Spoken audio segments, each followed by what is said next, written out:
that my family will take. It is important to treat people the way that you want to be treated. I have carried on the tradition of loving people through food. Please call right now or go online to make a monthly gift at Help Feeding America. Welcome to NTD Newsroom. I'm Fiona G. President Donald Trump wraps up a historic trip to the Middle East, leaving with trillions pledged in investments and having made major diplomatic moves. The first direct peace talks between Russia and Ukraine are over after less than 2 hours. Why the two sides don't seem to have made any major breakthroughs, and what President Trump says about the next steps. The House Budget Committee votes down President Trump's big, beautiful bill. Republican leadership's Memorial Day deadline now hangs in the balance. We'll have an in-depth analysis of what comes next. New Jersey transit engineers walk off the job. Governor Phil Murphy says the union is walking away from a fair deal. A Wisconsin judge charged with helping a man illegally evade immigration agents is now asking for donations to pay for her defense. And the Department of Health and Human Services plans to stop recommending routine COVID vaccines for children, teens, and pregnant women.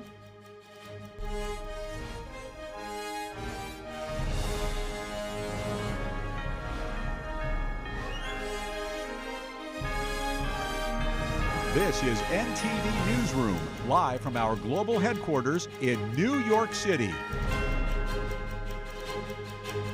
A major disruption for commuters this morning. Engineers with the Brotherhood of Locomotive Engineers and Trainmen are on strike, halting service on New Jersey Transit as of 12:01 a.m. today. Now that's left hundreds of thousands of riders scrambling for alternatives. We've got NTD's Chris Bobb. He's live at Penn Station with what commuters are now facing. Chris, give us the latest. So you can see behind me, the latest is the gates are closed here at New York Penn Station for customers wishing to travel on New Jersey Transit. Right now, all of their train cars are suspended. You can't get anywhere. You have some customer service workers behind me. They're telling people to go up the escalator right over here, get on path, and then some shuttles will take them to places like Newark Airport. It's affecting 300,000 at least travelers, 70,000 of whom make the daily travel from New Jersey to New York to work. Governor Phil Murphy of New Jersey held a press conference this morning at 10 a.m. He addressed the concerns brought on as a result of the strike. Here's what he had to say. It is frankly a mess of their own making, and it is a slap in the face of every commuter and worker who relies on NJ Transit.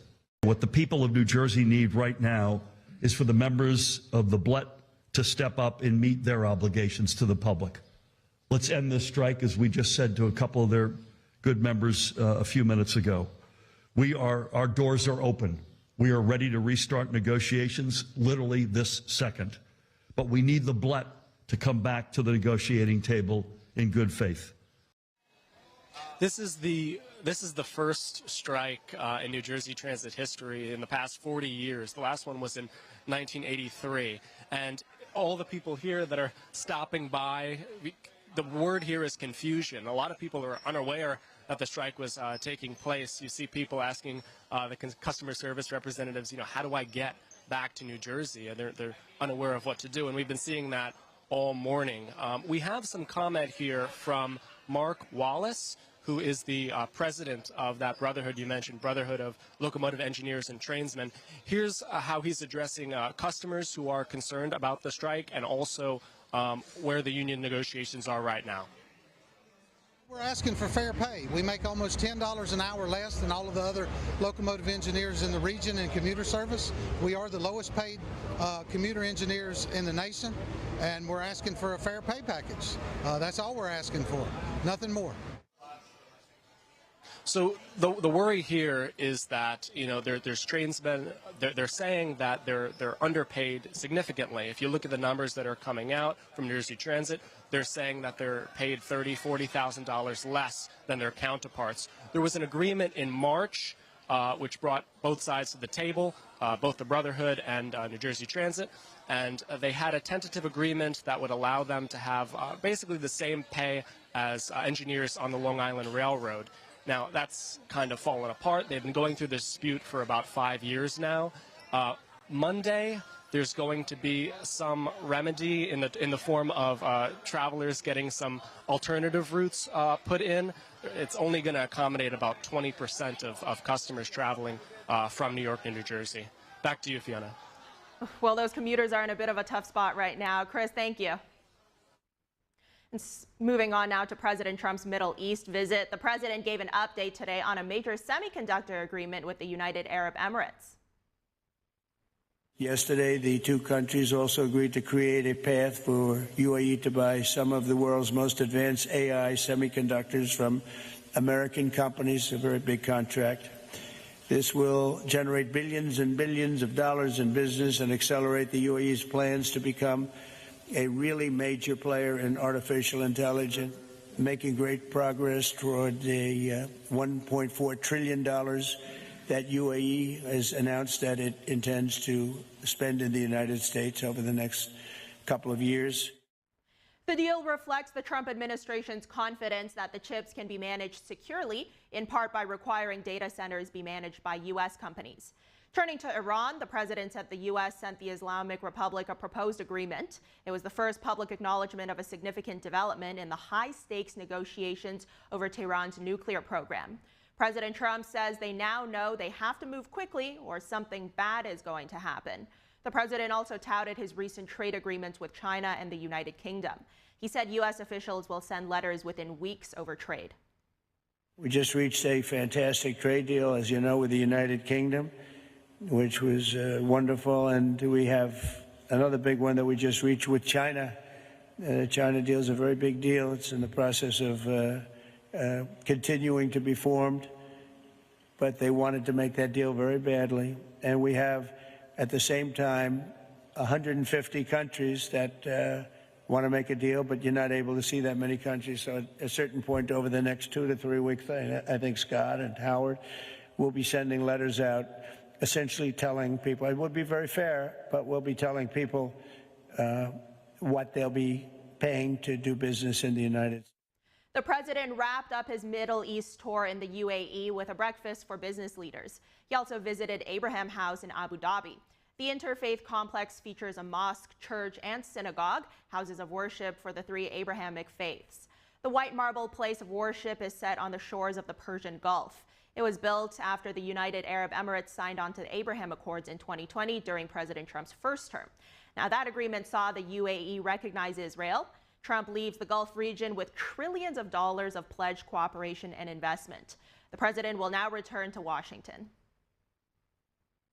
The first direct peace talks between Russia and Ukraine are over now after less than 2 hours. There's no apparent sign of progress so far in closing the gap between the two sides. Here's NTD's international correspondent Arian Pazdar. Delegations from Russia, Ukraine, the US and Turkey meeting in Istanbul on Friday.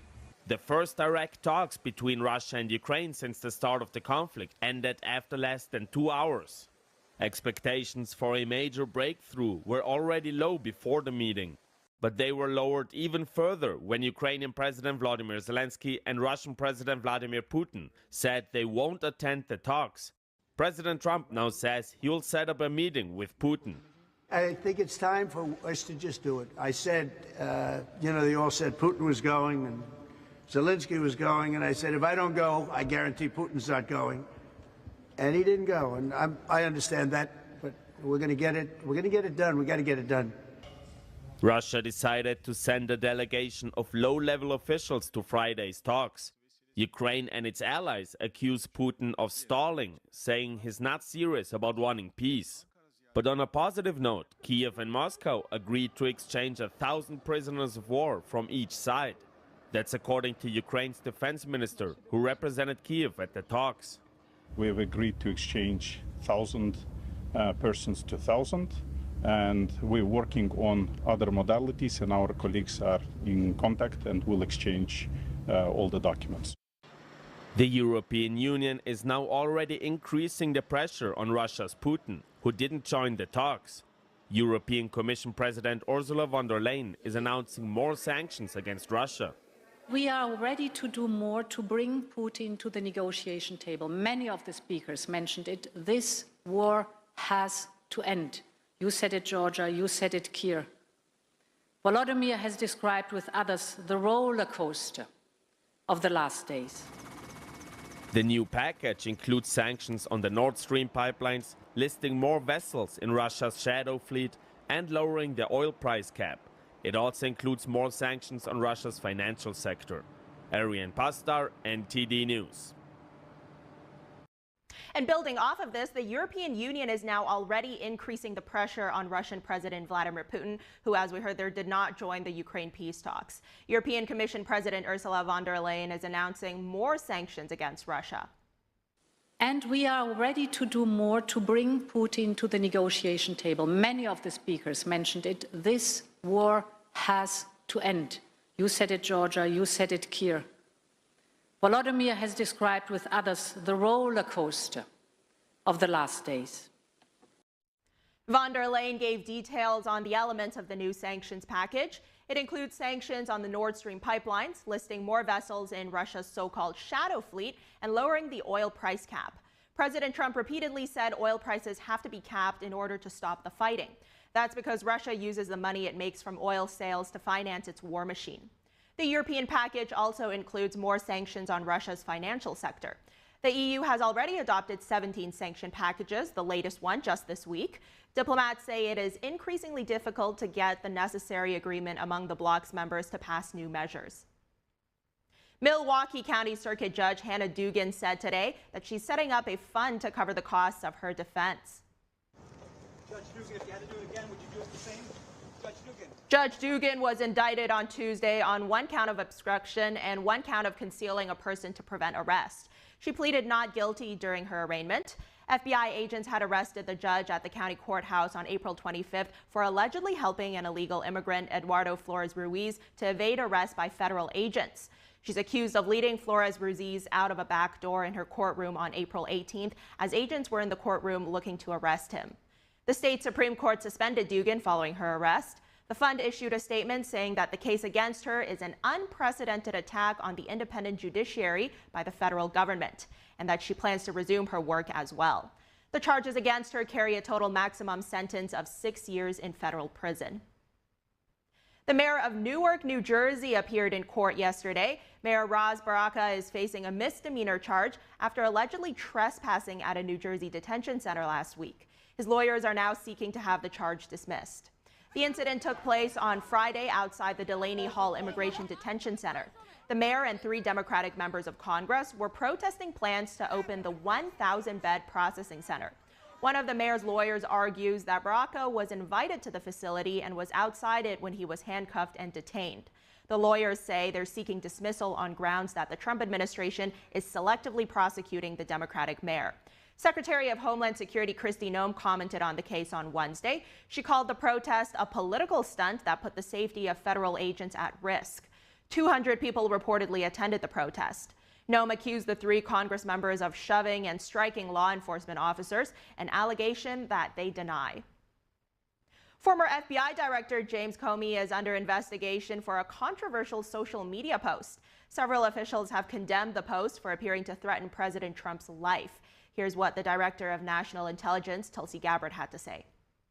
Comey himself admitted in his follow-on message that he knew that this was a political statement. Well, the only reason he knew that, Jesse, was because a little over a month ago, a bunch of anti-Trump, anti-Elon Musk protesters were proliferating the use of this 8647 slogan, which was a veiled call to action to murder the sitting president of the United States.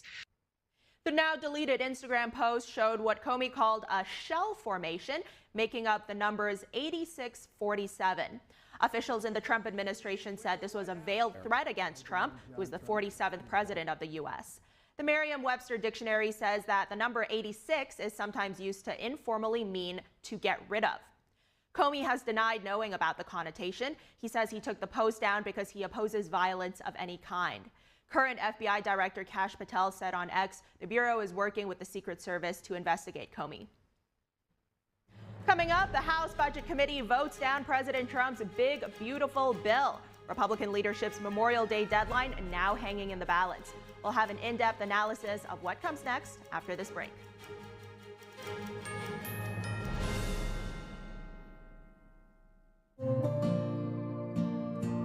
Imagine a coffee that cares for your health.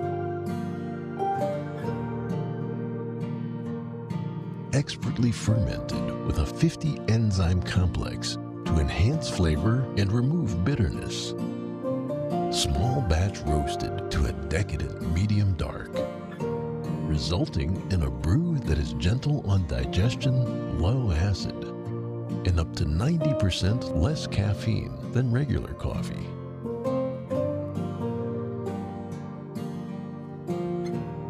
Try America's first enzyme fermented coffee today. Stay tuned to get a free month of home warranty protection. Tired of searching for contractors when your home appliances and systems break down, only to leave you stuck with a huge repair bill and shoddy repairs? Plumbing, heating, air conditioning, and appliance breakdowns could cost thousands. Hi, I'm Ty Pennington, here for Choice Home Warranty. They protect my home from expensive repairs, and they could do the same for you.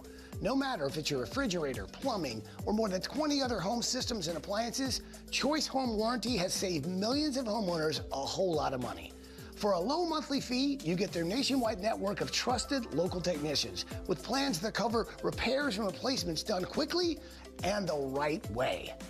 I would recommend anyone who is listening to this to call Choice Home Warranty up. It eliminates anxiety, frustration, and it saves you money. Don't let an appliance or home system break the bank, leaving you stressed. Call Choice Home Warranty before that happens and get your first month free. Plus, call in the next 5 minutes and we'll give you free limited roof leak coverage. That's a $70 value, free. Just call now.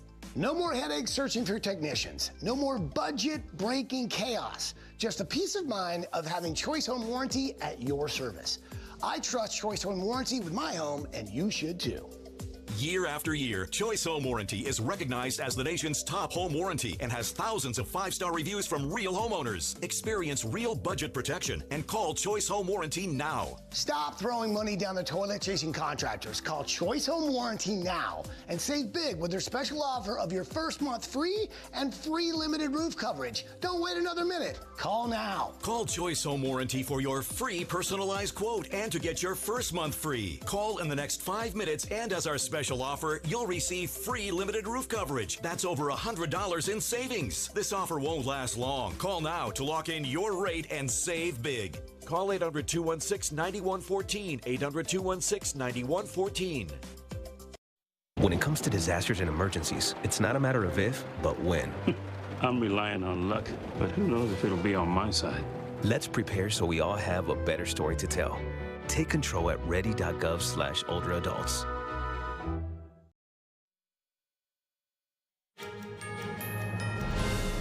Welcome back. Fiscal hawks in the House's Budget Committee this Friday, that's today, voted down President Trump's big, beautiful bill 16-21. Someone defend to me that we give 7 times as much money to an able-bodied, often single, often male person than we do the vulnerable population for whom Medicaid was designed. And we allow states to then money launder that, which they do openly and admit it, to fatten their coffers. And we're not going to touch that. Sadly, I'm a hard no until we get this ironed out. And I think we can. We made progress, but it just takes time. 5 Republicans voted against the markup of the reconciliation bill.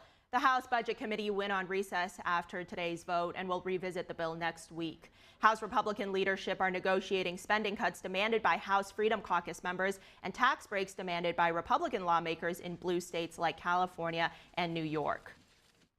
So let's stay on the topic of what President Donald Trump is calling this big, beautiful bill. We're going to bring on a panel now. We've got Hadley Manning, Executive Vice President and Fellow of the Steamboat Institute, as well as Robin Byro, former Obama Regional Campaign Director and Democratic strategist. Hadley, Robin, happy Friday. Great to have you both on here. Hadley, let's start with you. As I mentioned there, 5 Republicans joined Democrats in voting no to this bill. Were you surprised by the committee's vote? I was not surprised because this has long been the important factor in terms of Republicans getting on board with this bill. Medicaid funding and, of course, the SALT cap, the state and local tax deduction. So if those 2 pieces aren't in line, you're not going to see voting to support the big, beautiful bill. Importantly, this is Congress's main role. They have the power of the purse. So passing a budget, especially when Republicans have the majority in the House where the budget bill originates, this is their chance to exercise their power and deliver what they believe Americans voted for, which is transformative change when it comes to federal deficits and to the federal budget. Robin, what's your take on all of this? There's a lot of debate happening with this bill. Yes, there is. And everything that Hadley said is actually very true. It depends on a number of factors, including what happens with the SALT information. But you know, Democrats are going to exploit this, make no mistake, and we will be showing that the Republicans aren't as unified as they've been portraying. And President Trump himself has been saying this is not the time for grandstanding. I imagine that he is none too pleased with this vote today, but I believe that we will have an answer by sometime, probably about the same time next week. And Hadley, what do you make of Robin's statement there about Democrats kind of exploiting this? Well, naturally, in the political system, you're going to exploit any difference of opinion in the opposition party.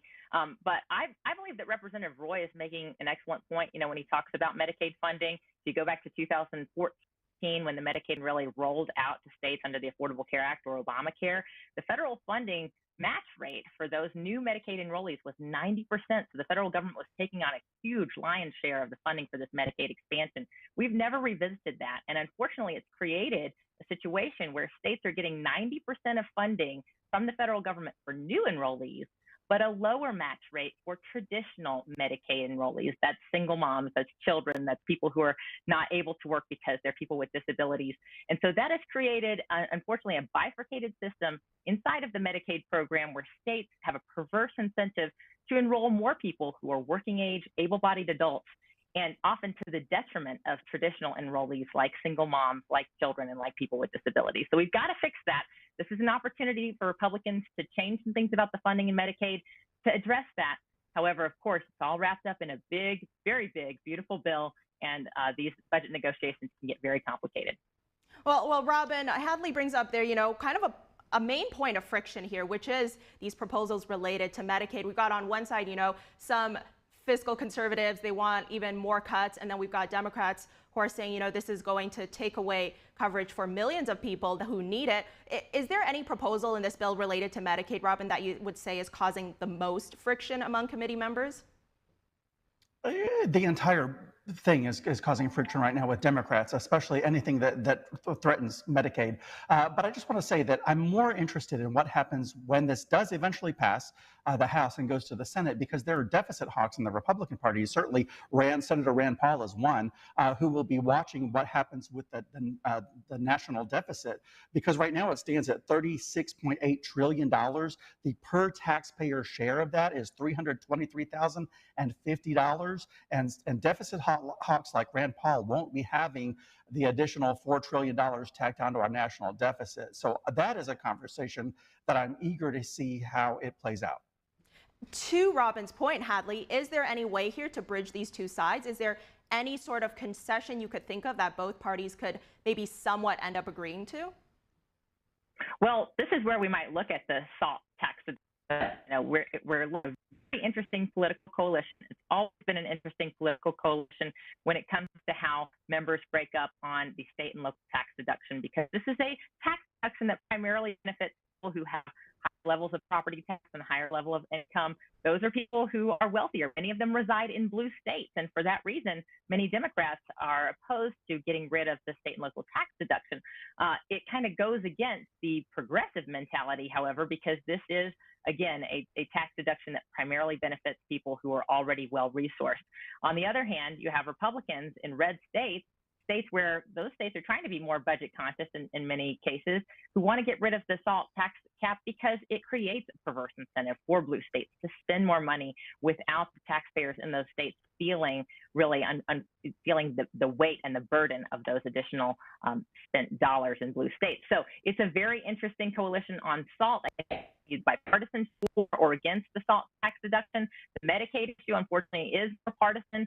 I think most of the fiscal hawks who are opposed to increased Medicaid spending and who want to see program reforms and realigned to its original mission of providing for the most indigent poor and the people who are in specific situations like single mothers, like children, like people with disabilities. Those are almost all Republicans. And so it's going to be an uphill climb. But in this case, as the Budget Committee vote demonstrated today, those are the people holding the power at this moment. And so it'll be up to negotiating with them to see where we land. Robin, I see you reacting to some of Hadley's statements there. What do you think? Any concessions you see possibly happening? Possibly so. And I really do sincerely hope that we can reach across the aisle to bridge the divide here, because it would benefit everyday Americans. Everything Hadley said, I'm so impressed with what she said here. It's all very true. This would benefit people who are well positioned, but at the end of the day, we have to get a spending bill through.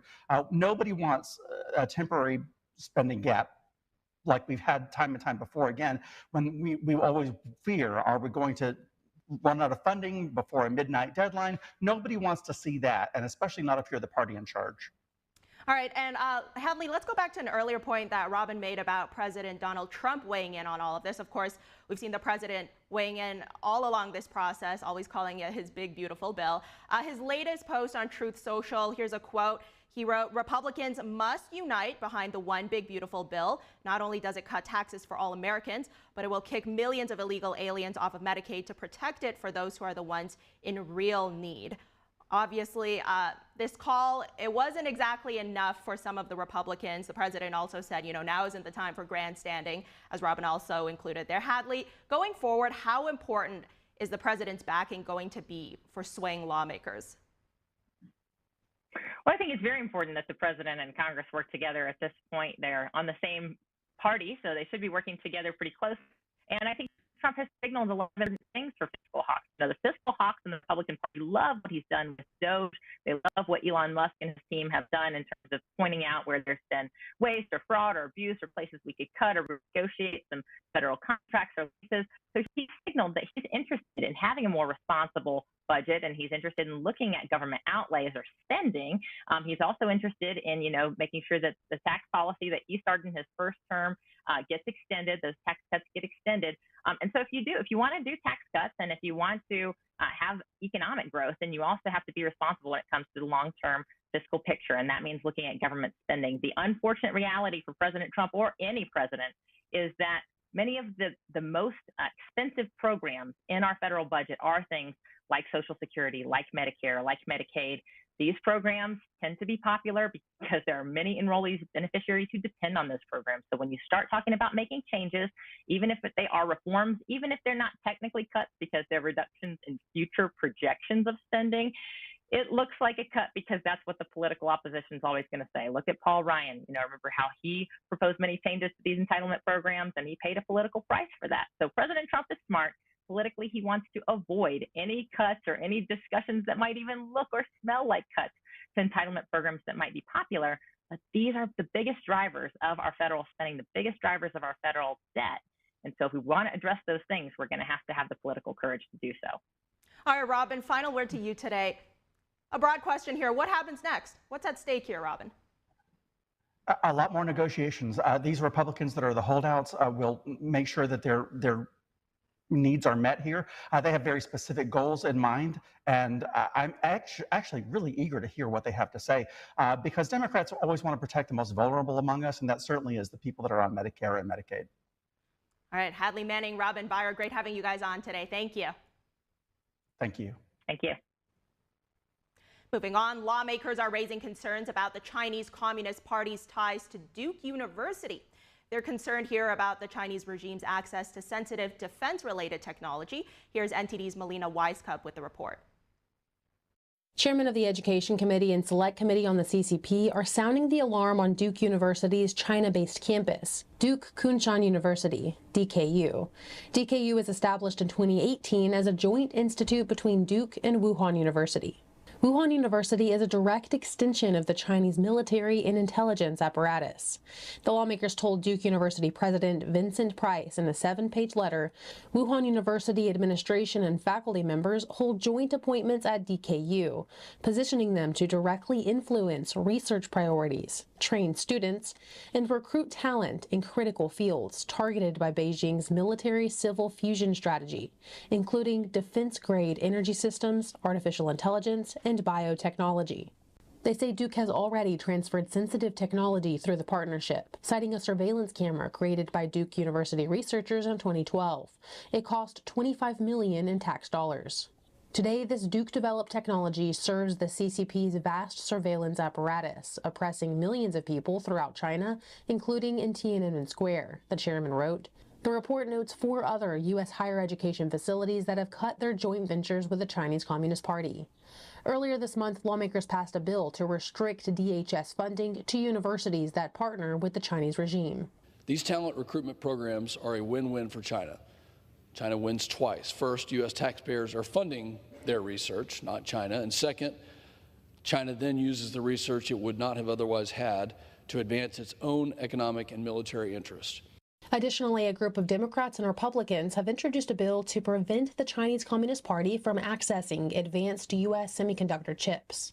The lawmaker said this is needed because the U.S.'s export controls on advanced chips isn't working due to smuggling, loopholes, and technological advancements. Reporting from Washington, D.C., Melina Weisskopf, NTD News. And a Duke University spokesperson confirmed that the institute received the letter from Representatives Molinar and Wahlberg. The spokesperson told media, quote, Duke respects Congress's important oversight role and will work to further educate Congress about Duke's global education mission. Moving on, the FBI is warning that if you get a message claiming to be from a senior U.S. official, you should proceed with caution because it may not be real. In a public advisory issued yesterday, the FBI says hackers have been using AI-generated voice messages to impersonate senior U.S. officials. The agency says this has been going on since April, and the targets included federal and state officials. The FBI did not identify the hackers, but the agency says they would try to establish rapport with the target before gaining access to personal accounts. The FBI says the hackers could then use those accounts to target other government officials and could even try to elicit information or funds. Coming up, the Department of Health and Human Services plans to stop recommending routine COVID vaccines for children, teens, and pregnant women. We'll be right back.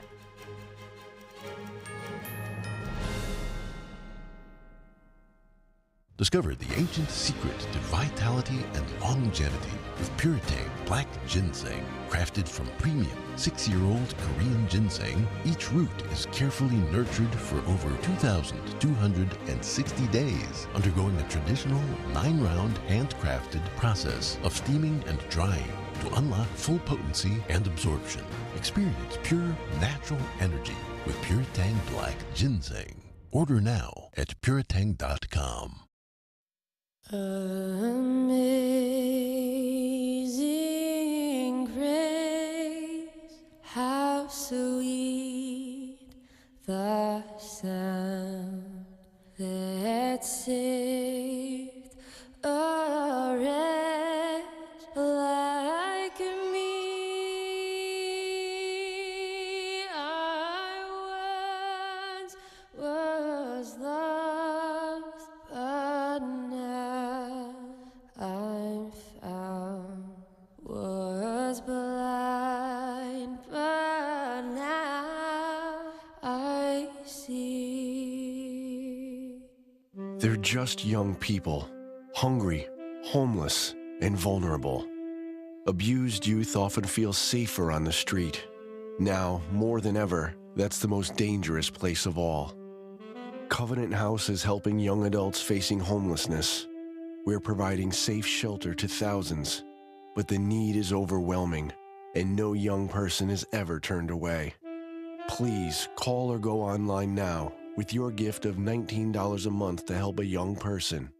You'll provide safe shelter, hot meals, and medical care.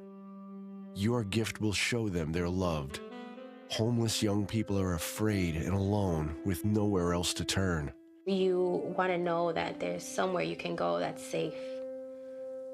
So the Covenant House did that for us. Please call now with your gift of $19 a month. We'll send you this blanket as a reminder of the comfort your gift provides a young person tonight. Please don't wait. Your gift is the lifeline a young person needs now. Call the number on your screen or go online to safeplacetosleep.org. Thank you for saving precious lives.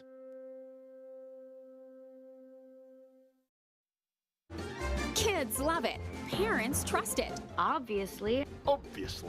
Explore GJW Plus Kids Series and Ganjiong Campus courses led by expert educators.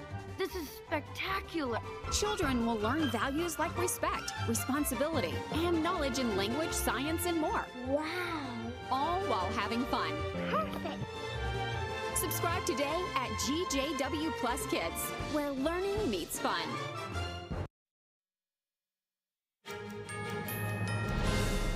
Thanks for staying with us. The Supreme Court is reviewing a major case that could impact who gets U.S. citizenship and how much power judges have to block presidential actions. NTD's Daniel Monahan has the key takeaways from yesterday's hearing on President Trump's birthright citizenship order. President Trump's executive order aims to stop the children of illegal immigrants from automatically becoming U.S. citizens. It would also apply to children of people visiting America or on a temporary visa.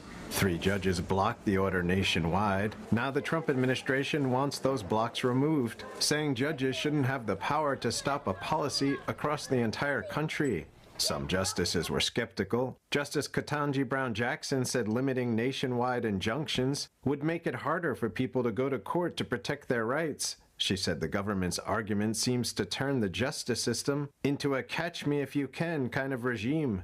The administration pushed back, saying the government is the one racing from court to fight off legal challenges just to implement a new policy. Justice Elena Kagan expressed frustration at how lower courts behave with regards to nationwide injunctions. And, you know, look, there are all kinds of abuses of nationwide injunctions. Kagan said the current system encourages judge shopping, where people file cases in courts they think will favor their side. She pointed out that under the first Trump administration, many cases were filed in San Francisco, while under Biden, they were filed in Texas. But I think that the question that this case presents is that if one thinks that it's quite clear that the EO is illegal, how does one get to that result in what time frame on your set of rules without the possibility of a nationwide injunction? Justice Sonia Sotomayor suggested the administration misinterpreted the 14th Amendment, which states all persons born or naturalized in the United States and subject to the jurisdiction thereof are citizens of the United States and of the state wherein they reside. As far as I see it, this order violates 4 Supreme Court precedents. Justice Clarence Thomas seemed the most sympathetic to the Trump administration's position, suggesting that nationwide injunctions don't have a solid historical basis. So we survived until the 1960s without universal injunctions. Justice Brett Kavanaugh suggested class action lawsuits could be an alternative to broad court orders. The conservative justices on the court seemed willing to limit the ability of lower court judges to issue universal injunctions, but they also appeared reluctant to issue a ruling without further exploring the legal merits of Trump's order. The case could return to the court after more review in lower courts. Daniel Monahan, NTD News. New York University is withholding the diploma of a student who spoke at its graduation ceremony Wednesday. Logan Rozos repeatedly referred to Israel's actions in Gaza as genocide. He said that genocide is supported by the U.S. and paid for with tax dollars. The main problem the university seems to have is Rozos' promise to comply with school rules. Then he allegedly delivered a speech that did not do that. The school is withholding his diploma while it considers disciplinary actions. Rozos majored in cultural criticism and political economy. Meanwhile, Harvard University has agreed to settle a lawsuit by a student alleging widespread anti-Jewish hatred on campus. This ends a 16-month legal battle. The legal challenge was brought by Alexander Kestenbaum, a nonprofit group Students Against Anti-Semitism, in January 2024. The terms of the settlement remain confidential. The students' claims were dismissed with prejudice, meaning the case cannot be brought back into court. The school said in a statement that Harvard and Mr. Kestenbaum acknowledge each other's steadfast and important efforts to combat anti-Semitism at Harvard and elsewhere. Kestenbaum posted about the lawsuit on X, saying with the lawsuit, Harvard began efforts toward reform. The post said with President Trump's efforts, Harvard will face a stark choice to, quote, enforce its policies and uphold its federal obligations, or lose out on taxpayer funding and continue to destroy the university's reputation. Authorities say that they've thwarted a plot to attack a U.S. military base. A former Michigan Army National Guard member is facing federal charges after attempting to carry out a shooting on behalf of the ISIS terrorist group. A 19-year-old man has been arrested for allegedly plotting the attack near the U.S. Army's Tank Automotive and Armaments Command Center in Warren, Michigan. Federal officials say the suspect provided weapons, including armor-piercing ammunition, and helped plan the assault. His plot was foiled after he launched a drone near the base. The FBI's Joint Terrorism Task Force led the investigation. FBI Director Kash Patel praised the quick action of agents and intelligence teams. He also warned on Fox News that anyone targeting the U.S. military would be met with the full force of the law. The suspect faces up to 20 years in prison for each count and is currently in custody awaiting trial. The FAA is under renewed scrutiny after another communications failure, this time at the Denver Air Route Traffic Control Center. The FAA said yesterday a Denver air traffic control lost communications for about 2 minutes on Monday. It said a controller was able to redirect pilots using an emergency frequency and no aircraft lost separation. But lawmakers are raising concerns about the increase of such outages. The FAA says aging systems are to blame. A recent government report found 51 of the agency's 138 air traffic control systems are outdated. Transportation Secretary Sean Duffy proposed spending billions in emergency funding to fix the aging infrastructure over the next 4 years. The latest incident follows similar failures at Newark Liberty Airport, where equipment breakdowns triggered major air traffic slowdowns. Talks on reducing flights are now in their third day.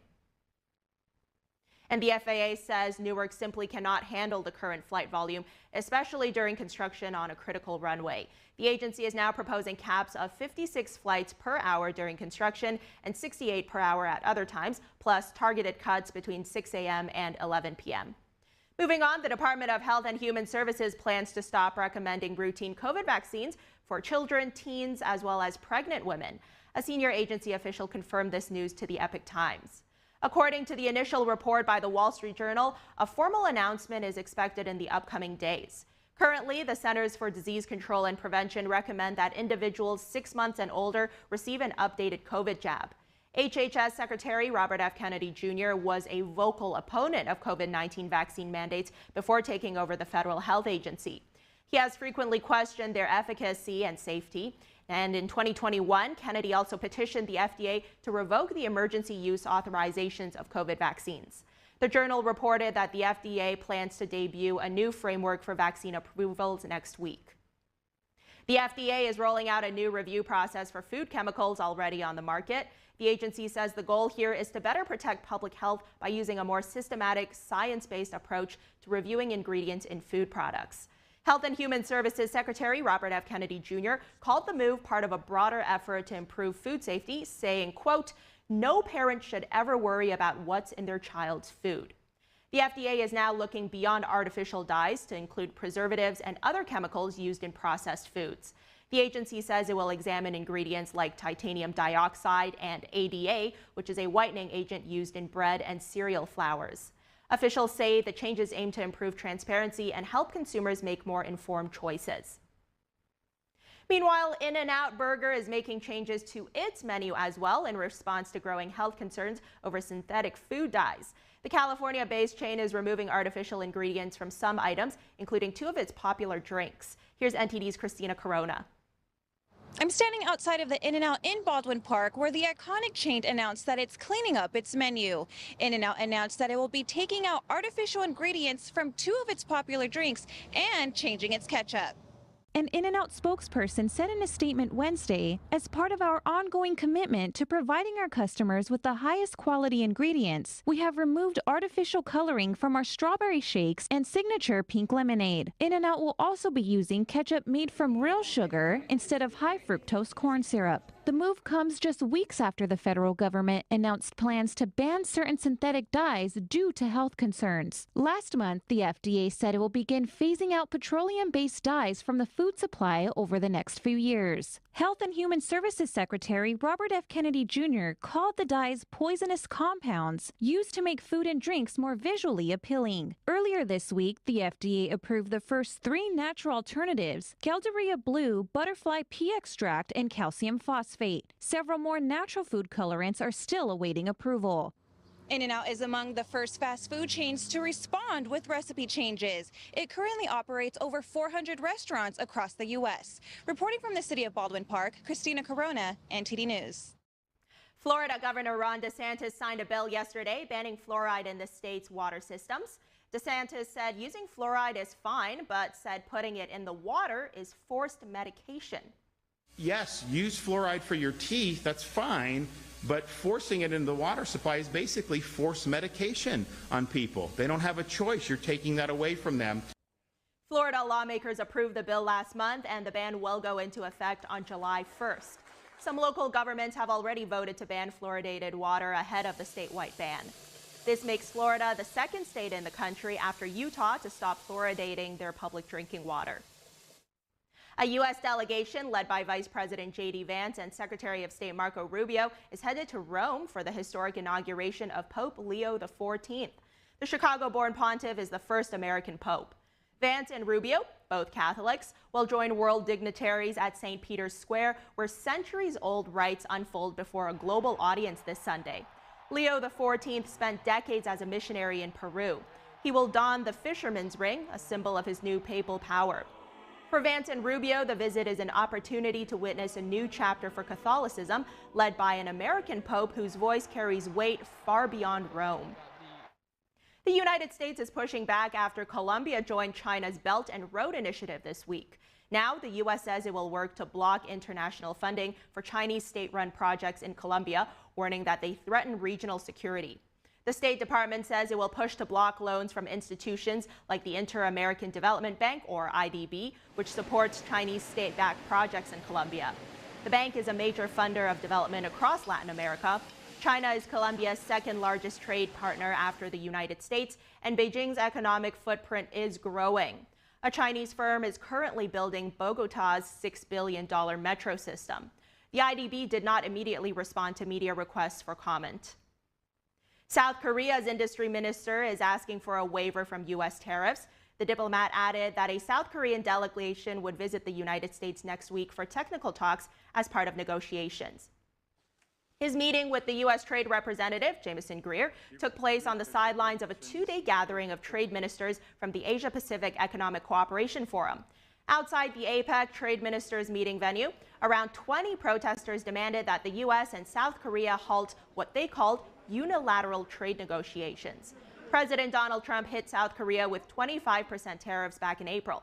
Seoul was one of the first countries to hold face-to-face talks with Washington shortly after Japan returned to the trade negotiating table. The tariff truce between the United States and China is helping to restart trade between the countries. But for manufacturers of Halloween decorations in eastern China's Yiwu City, feelings are mixed. Halloween comes in October, but manufacturer Lo Xiaobo says the golden time to make spooky decorations in China starts in March, up until the end of September. This year, though, has seen U.S. buyers of frightful decor scared into suspending or delaying their orders. Last month, President Donald Trump's tariffs on Chinese imports hit 145%. That means, for people like Lo, October 31st could be all trick and no treat. His family has made Halloween decorations in the eastern Chinese city of Yiwu for 28 years. And while a 90-day pause in the US-China trade war means tariffs have gone from sky high to 30%, for Lo, the damage has already been done. I don't think just because they lowered tariffs that we should be happy, because they have already delayed our production time. For example, in a normal quarter, let's say these 2 months, I can produce about $69,000 worth of goods. But now I only have $28,000. Lowe's business relies on the U.S. for a fifth of its sales. When we come back, a group of Japanese businessmen return to their cheerleading days. A weekend routine brings them back together. We'll have that story after this break. Stay with us.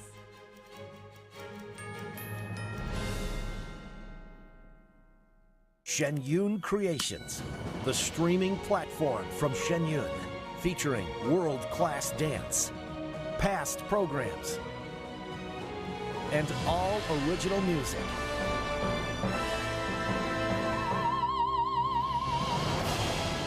Masterclasses, behind the scenes, comedy, and more. Explore shenyuncreations.com.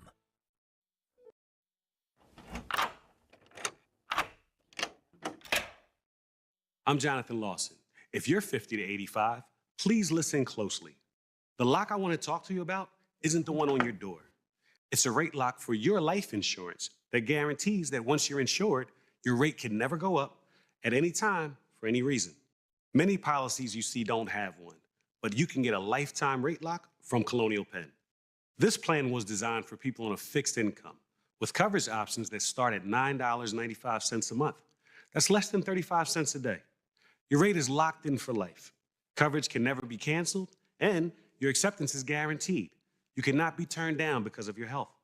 See for yourself. Call for an information kit and gift. Both are free with no obligation. Call 1-800-624-6556 for your free information and your free gift. That's 1-800-624-6556. 1-800-624-6556. Call now. We said we'd never break the 3-second rule. We'd never make a separate dinner. And never do that. We'd never let them sleep in our room.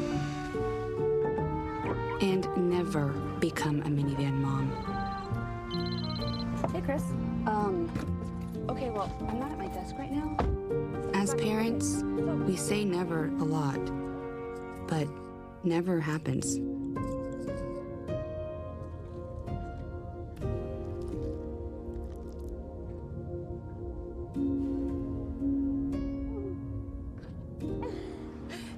So when you say you'd never leave your child in a hot car, know it can happen.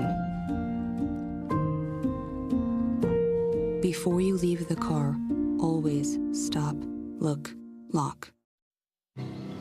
For decades, I've taught you everything I know. How to safely build a fire, and how to control the flames. But I can only teach wildfire prevention. Only you can prevent wildfires.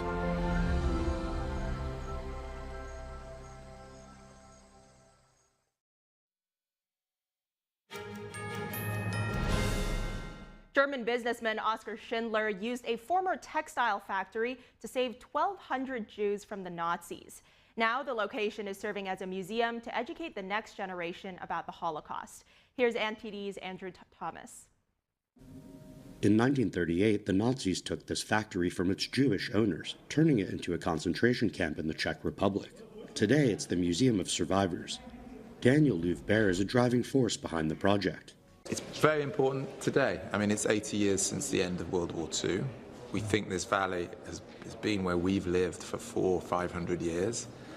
Our world was cut in 1938, and we had to flee for our lives and lost a bit of our history. The former textile factory was operated by Oskar Schindler. The German businessman managed to save more than 1,000 Jews from the Nazi death camps. Louvre-Bear's family lived in this part of the Czech Republic for hundreds of years, acquiring the plant in Bryanec in 1854.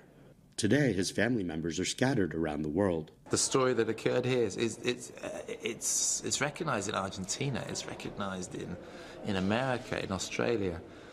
Our family has come back, the 3 branches that came here today, they've come back from Australia, they've come back from Brazil, where they fled to, they've come back from America.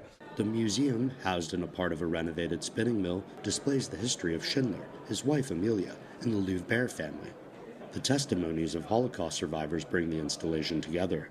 Relative and visitor Claudia Pros explained the idea behind the project. I knew what the vision was, or I'd seen the plans for the vision, but to see it realized and to see all these people coming to honor it to me, it's just overwhelming. It's just so beautiful, and it's got such potential for children. Project manager Milan Sodoma hopes the museum will become a place for young people to learn. We would like to create a project here that is based on place-based learning. Students will go through the whole history on the spot, showing specific historical events, which is an interesting way to educate students. We also want to show them how one person can make a difference and change history. A fuller understanding of what happened during the war could educate generations to come. Andrew Thomas, NTD News. A group of Japanese businessmen are now returning to their cheerleading days. Now, the former college athletes have pursued different careers, but their weekend routine brings them back together. Here's NTD's Andrew Thomas. In a college gym in Tokyo, Satoe Mochizuki and 30 other young businessmen gear up for their weekend cheerleading session. They call themselves Cheerymens, a mashup of cheerleading and salarymen. Formed in 2023, the group is made up of alumni from the elite Waseda University's male cheerleading squad. We chose to wear suits for our performances because there's this common image in Japan and probably the whole world of the typical salaryman in his suit working day after day as a cog in society, and we thought it would be a good contrast for us to express ourselves through our performances, wearing suits and doing what we love with all our might. The young acrobats volunteer their weekends at shopping malls and other venues. Their day jobs range from real estate sales to marketing, and they balance their professional lives with their passion for cheerleading. 31-year-old Sho Hayashi was apprehensive at first, but his fear dissipated quickly. I was scared at first for sure, but I got used to it and felt secure knowing that they teammates would catch me. So I'm no longer afraid of that technique. From Monday to Friday, member Sachiro Kakumoto is the quintessential Japanese businessman. The 23-year-old commutes in crowded trains, works late, and goes out with colleagues. The weekend routine allows him to decompress. On weekdays, I use my brain, and on Saturdays and Sundays, I use my body. Even if one isn't well, the other might be, and that's contributing to my overall mental health. On a recent weekend, the men entertained a huge crowd at a shopping mall with their acrobatic stunts and high energy. The group has also competed, including in Britain's Got Talent, where they came in third in their semifinal. Andrew Thomas, NTD News. Okay, that was actually quite impressive. I don't know how they do that in suits. But coming up, the House Budget Committee fails to pass the GOP reconciliation bill. A key point of contention here, proposed Medicaid cuts. We'll be taking a closer look with a political reporter in the next hour. We'll be right back.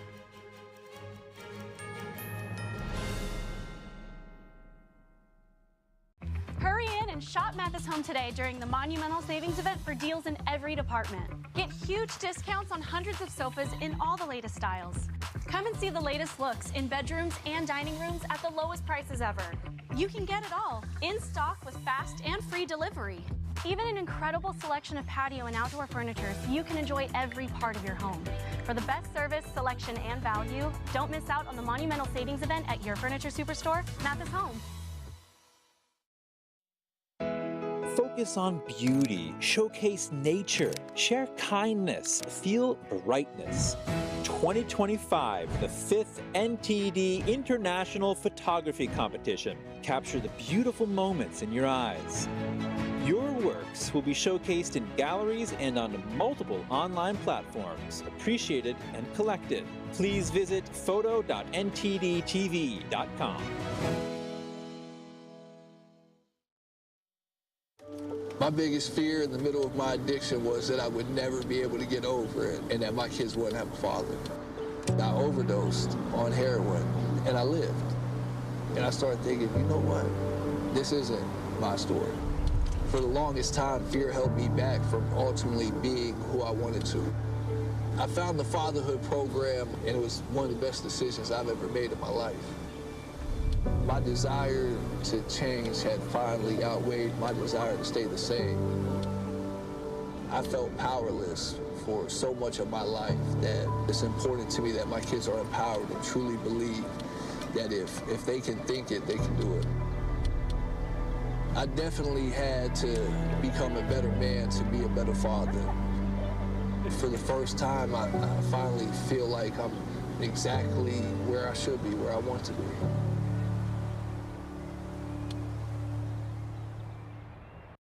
I'm excited to announce that we're having a huge sale on overstock and brand new products. For example, MyPillow Percale bed sheets, every color, every style, every size, only $29.88. Our Percale bed sheets are breathable, cool and crisp, and they're perfect for spring and summer. And check out Rev 7. the next generation of energy drinks. It tastes great and it gives you energy all day with no jitters and no crashes. Best of all, it's actually good for you. And for a limited time, try our 3-pack absolutely free. So go to mypillow.com or call the number on your screen. Use your promo code to save 20% on our Rev 7 12-packs or try our introductory 3-pack absolutely free. And our Percale bed sheets, all sizes, only $29.88. Twin size, full size, queen size, king sizes, all $29.88. Inventory is extremely limited at this price, so order now.